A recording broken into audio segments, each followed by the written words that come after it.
Okay, we're here this morning to address some of the questions that we're hearing in the community about the upcoming renewal levy that will be on the ballot this May. And what we want to do is just kind of address some of those questions the best that we can. The first question I have before me is I understand that the 10.9 mil levy is a renewal. What's meant by a renewal? And simply put, that's a renewal of an existing tax. That's no additional tax monies. This was originally passed in 2002 and has been renewed every 5 years since then. I think one of the keys there is they cannot generate any more money than what generated the first year it was passed. Mm-hmm. It raises no more new money for our school, so therefore it is simply a renewal, status quo.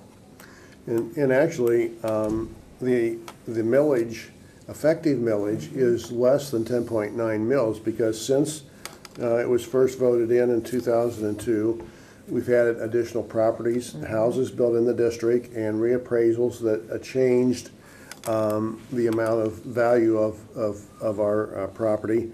So it's, if I understand correctly, I think it's about equivalent to about 9.4 exactly mils now. So actually, the amount of persons paying each year, each individual person, is less than what it was when it was first passed.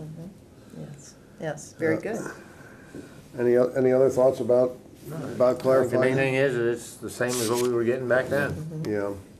One of the misconceptions that I did hear in the public was because it did not pass in November that we had to increase the millage that we were asking for. But that is not the case because it is a renewal. It's not new money. So it's the same as if it had passed in November.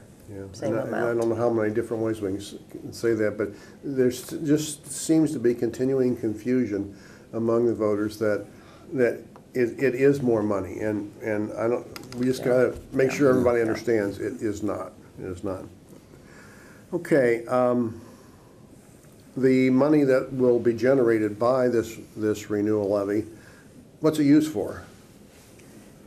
I can start with that one because it's used for teachers and staff. 80% of our operating cost goes to staff, teachers, because they're the majority of our staff, and the secretaries, bus drivers, custodians, administrators, because our whole operation is personnel. It's people. We are in the people business. We're in the service industry. In any service industry, the bulk of your operating is people. And so 80% of ours cost goes to the employees. To and my understanding is the rest of it goes like for fuel, utilities, all operating.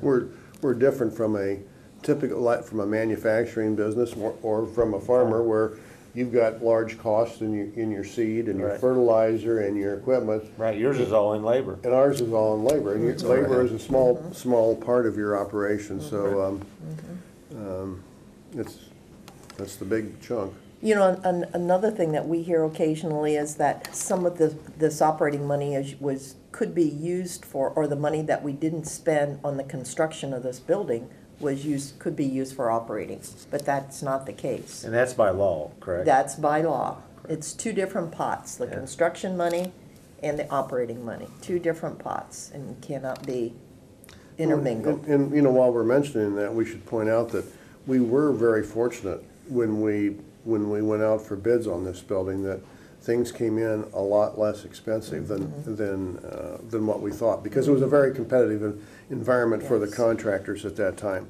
And well, we don't have the exact figure yet. We're going to have somewhere around a little over $1 million left over from the building project. But as you've indicated, by law, we can't convert that into money to spend for operating expenses. The 56% of that has to go back to the state of Ohio because they are the ones that contributed that amount. So that's their money, and so they get it back, even though we might not like to give it back. We're going to give it back to them. And then the other, right, and the other percentage, the 44%, is money that is generated by the local income tax, and by law, we will use that to pay off the bonds more quickly than what we would have otherwise under the other schedule. So it's not money that's disappearing, it's money that goes to the district for our benefit, in allowing us to pay off those bonds more quickly and then reduce that level of taxation. I think the other thing with, people didn't realize we got a lot of upgrades for our money because of coming in lower price, competitive bids. We got a lot of stuff that we couldn't have got in some different environments. Yep. Very true. Absolutely. We have a building we can really be proud of. No, absolutely. Mick, do you have anything to add to that topic? No, just the fact that I think the important part is we will be able to pay the building off basically in a fewer number of years than expected Right. And with that leftover monies. absolutely, and that's the benefit to the taxpayers. Another question that comes up is we know in this economy that we've all been suffering through the last 4 or 5 years, that we've all been affected. We've all had to reduce costs, and the voters ask us, okay, what have you done to reduce costs? And maybe before we talk about what we've done to reduce costs, we should explain how our income has been affected because of the budget crunch at the state level. Anybody want to? Well, I think, and I've done some checking, talked to Chuck and Jane, it is amazing all the cuts that the school, not just our school, but a lot of schools have suffered. And I think it's really good how Milton has countered by some of the actions they've taken to make up that difference. You have some of the specifics cuts that we've had, what? We've reduced over 30 staff members. We had started out with close to 100, I think it was 187. We're down to 150 some staff members. That's really significant because remember, 80% of our operating cost is our people.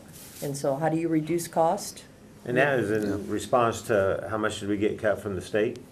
1.1 million each year in the last several years. That's each year. Each year, 1.1 million.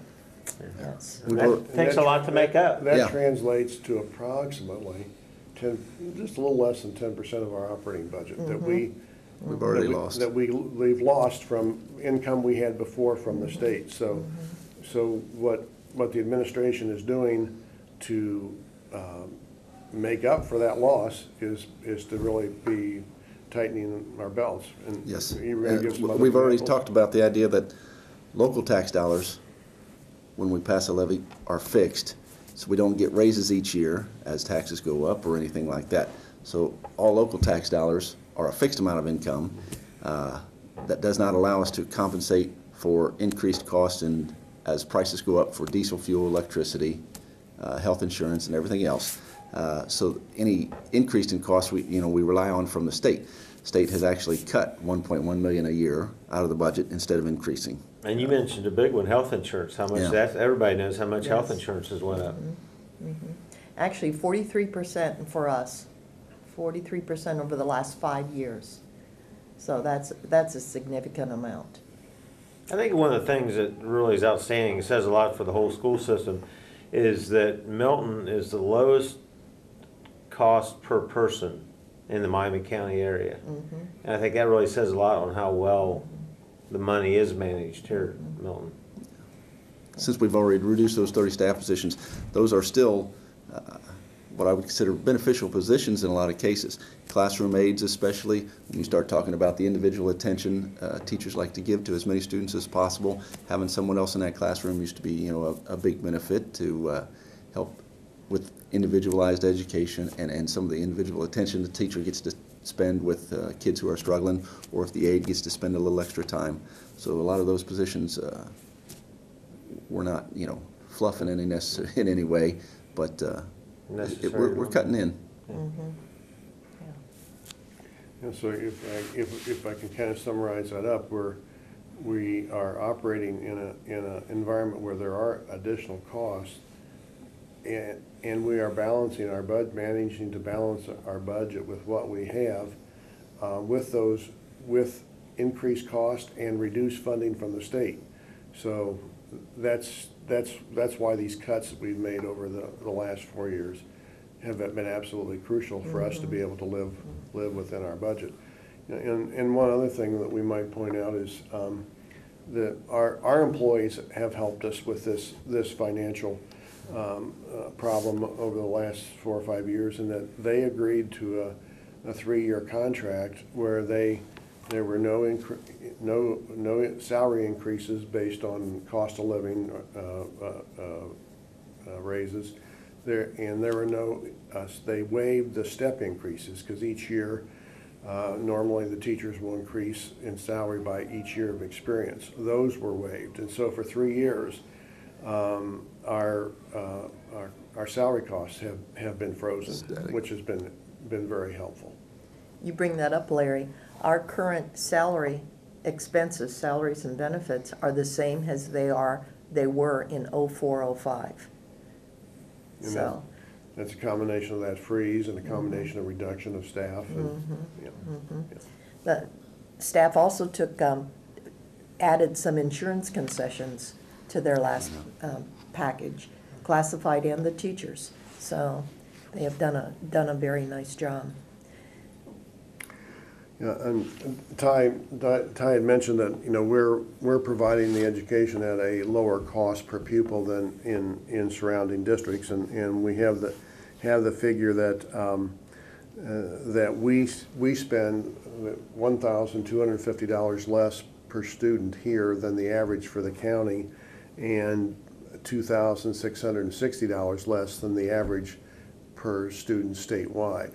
So I guess what we want to show is that we're getting a lot of value for the dollar that we're spending on each student. And that certainly helped when we got national recognition for the highest achievement at the lowest cost. Yeah. You know, when you're the lowest in the county and you're the lowest in the surrounding areas on the expenditures per student, how much you spend, and it's a little over the total expenditures a little over 8,000, and for us to be at that number and to achieve what we are achieving through ACT scores, graduation rates, led to that national recognition of the highest achievement at lowest cost. So. Absolutely. Another question that has been asked is, will our new facility here help us reduce operational expenses? And anybody want to? Well, I think we have implemented a couple of green initiatives and made some decisions that will make the operating as efficient as possible. The building is much more efficient to operate than it obviously could have been. We originally looked at geothermal, and with all the rock in this area, and we do drilling, we would have had to drill way too many wells, and that would have increased the cost just to get the system installed to a point where we would have never been able to pay that cost off in savings. We still have, of course, the wind turbine generating a little bit of electricity, and the solar panels on the top of the high school, and those I think are generating 30% of the energy it takes to run the building while it's empty on the weekends. Right. So that's a huge savings, especially in today's economy.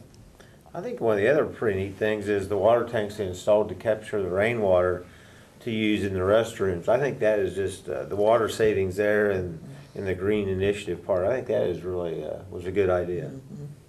The natural light that comes in through Right. the 8-foot by 8-foot windows reduces the amount of electricity, or you don't have to turn the lights on. And it's just a better environment. You know, you talk to students, you talk to staff, and they love the larger classrooms. One of the students that I talked to said he thought his teacher was more organized because he had places to put things. And I said, I think it was because the classroom was larger and just had more storage. And I think you hit a good one too on the natural light. It just makes you feel better, does. and I mean, you know, Nick and them, so you know, it is nice. Yes. And of course, that, you know, what we're talking about there is, you know, the main goal that we had for building this new facility was to be able to provide the best possible learning environment for our students, because we knew in the old buildings we weren't able to provide the best environment. And we understand that you know, the buildings aren't the most important part of the education formula, but they are a significant part, and we don't have that disadvantage now. Right. We have the advantage now to having the best possible. The building can help or the building can hinder, and fortunately now the building is a helpful environment. Nick and I talked earlier, just on his job, how much easier it is being in one building and not having to travel to do your work. Yeah. Travel between buildings and the efficiency of everything being in one location certainly helps out. Our high efficiency boiler system now with high volume air handlers, fresh air is brought into every classroom 3 times an hour, and that's all computer controlled, so we can have a little more efficient operations after school hours. The computer automatically changes the settings so that we can save energy, we can save efficiency in the classroom. Yeah, and I think to summarize that question, will it help us reduce expenses? It will for at least for a while, because as you've all mentioned, the energy aspects of the building, while we haven't been able to do a year-to-year comparison as to what our utility costs in this building are versus the old buildings, these buildings are so much more efficient that we know there are going to be cost savings in utilities, and we're currently working with energy management companies to fine-tune our lighting systems, to fine-tune our HVAC, our heating and cooling systems, so that we are operating at maximum efficiency and get that savings. And then of course the other cost savings is, with the old buildings, there was continual maintenance costs to keep them safe and operational. In the new building here, there's going to be some minor maintenance that's always associated with any building, but it's not going to be, we're not going to be looking at replacing roofs and those type of major expenses. So this facility does help our overall financial outlook. I think that was a major one that I think most people was happy to see, that we eliminated the flat roofs, went to the metal roofs. That was one thing that even my daddy, they wanted to see that done, you know. Yes. And that turned out good. Yes. We didn't even talk about the solar thermal panels that we have, and I know that certainly has decreased the cost in the kitchens, Right. because the water comes down at a certain, or the water is heated to a certain temperature. Of course, again, reducing the amount of electricity it takes to heat the water. So that's a big savings. And not only does it save in money, but the wind turbine, the solar panels, and all this is a good learning environment for the kids to study, because this is the future. Yeah. Good point. Yeah, absolutely. We pretty well covered some of the questions that we had on the list, but one other one came to mind as we were talking here, and because we've heard questions from the community about, well, what's happening with the football stadium, and we've seen a couple other small buildings being built, and we need to point out that we, as part of moving over here, we made the decision from a financial perspective that it would be more cost effective to leave the football stadium where it was at the old high school location. And to do that, we had to build a locker room that's being near completion at the east end of the football stadium, and a concession stand that's at the west end of the football field area. Then we also built a concession stand for some of the youth activities out here at the Lowry complex. And those buildings are near completion, but we'll add to the overall use of all of our facilities, and we're really looking forward to having the demolition project completely done. All the buildings are down now, but what's left is final grading and seeding and paving. And we think these areas are really going to be an attractive part of the community. And we have these future plans to build an entrance to the stadium complex. And so I think it's going to look nice when it's all done. And what is great is we were able to save some of the pieces off of the old high school. Some of the pillars, the lamps, the 2 lamps out front. And the copper roof, the cupola over the entrance to the old gymnasium. So we're gonna have some of the history of the old building incorporated into that entrance that we hope will be meaningful to the people in the community. And you know, something else that this certainly gave us the opportunity, and it's just worked out so beautifully, is the coordination with the Union Township trustees and our village municipal offices. Because, I think that's With- just amazing. yes, yes. Yeah, they've really worked well together. With them leasing that blacktop in front on, what is that? Front Street? Spring. No, it's not Spring Front, Street. Spring Street. And putting in a possible water park and then also skateboarding. You know, how great. It'll give the kids of the community someplace to go. Plus, the village will be maintaining the old tennis courts Yes. and be available to the public for public use, so, you know. Yeah, and that's been a benefit of this whole project, of everybody trying to work together to develop a community and to make our community stronger. And part of that community effort is the school working together with the Village of West Milton on the Safe Route to School project. Yes. And maybe just mention briefly that the Ohio Department of Transportation gives grants for these Safe Route to School projects. And we knew when we built out here that we were going to need some improvements in sidewalks and streets in the Haskett Street area. And I'm not sure what the final dollar figure is on what that project's going to be, but it's around 300,000. Between 300 and 400, yes. Between 300 and 400, okay. And while that's not progressing as rapidly as we like, we have been assured that that will be completed by the start of the 2013-14 school year, or am I a year behind? I think you're 14, 15. Yeah, 14, 15, I said it, it didn't sound right. You're So, optimistic. Yeah, yeah. So, but that will be a great addition, and while we're taking all precautions for safety of the students en route to school now, that will be certainly an added benefit, and will, and like I said, shows the cooperation between the village and the school Yes. and the township. That's $300,000 or $400,000 that benefits the entire community, and we just couldn't have got if the school district and the village hadn't worked together. Excuse me, to get that paperwork together, get that application in. And another example of working together, we've had a visit just last night at a board meeting from the village manager, just to bring a little information update on that project and some other things. So we certainly appreciate the village, sending somebody out here to give us the updates, the information, and share it with us.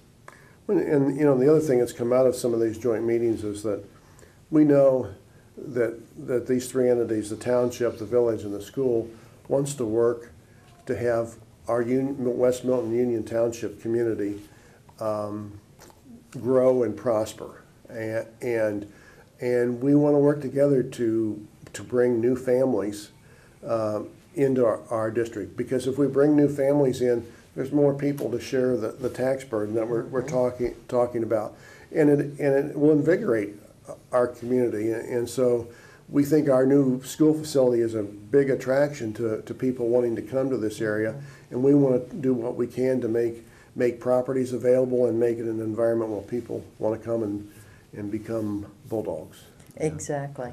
We have so many, and we're so grateful for this, but we have so many students who come here on open enrollment from other districts.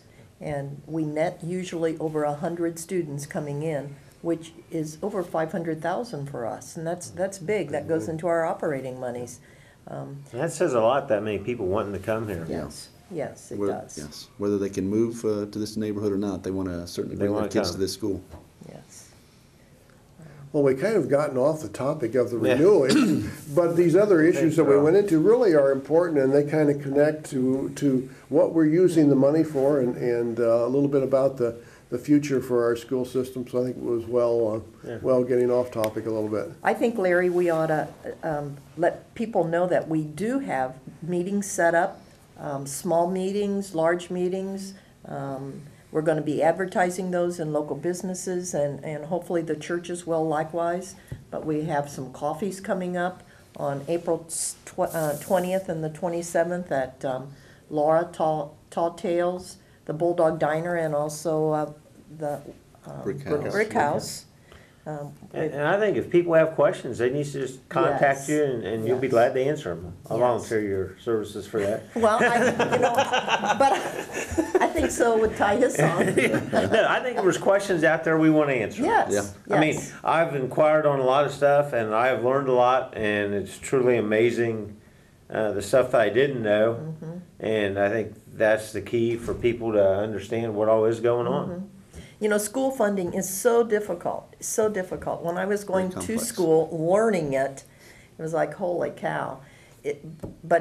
Once you're involved in it, you learn so much more and you actually see it. And it is complicated.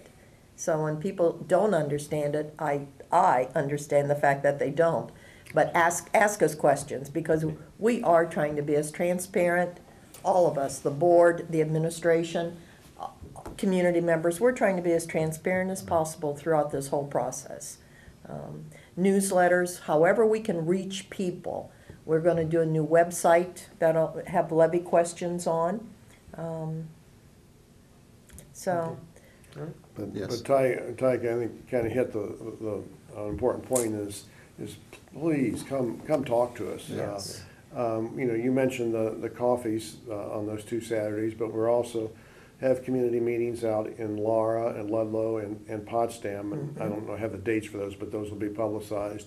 Plus another community meeting that will either be here or at the municipal building. So we've got probably close to a dozen different opportunities for people to come and meet with us, and we really want to talk to as many people as we can if they would give us the time to come out and talk with us. Any questions or just plain concerns that you want to talk about or air out? Absolutely. Any topic's fair game. Yep. I think we're proud of where we are. I mean, you look at our achievements, our graduation rates, our ACTs, how well our students are doing, and the fact that we have not asked for any new money since 2002, and that's 11 years. So I think that says an awful lot about the good stewards that our board has been over the last how many years. And I think one thing you had down here we didn't mention, it says we're nationally recognized for the highest achievement at the lowest cost. So that means your achievement is outstanding and your cost is outstanding. And I think that's just amazing. Yep. Anything further we need to add, you think? No, I feel good. I think that's it. Good. Well, we hope that all of our citizens get out to vote and they take to heart some of the information that we've given out here. And if there's some reason they feel like they can't vote for it, the levy, that they would call and talk to us. And we would love to talk with them. I think we have a lot to be proud of here at Milton and we just need to continue to support it. Very good. That's great. Thanks, everybody. Yeah, thanks. Thank you.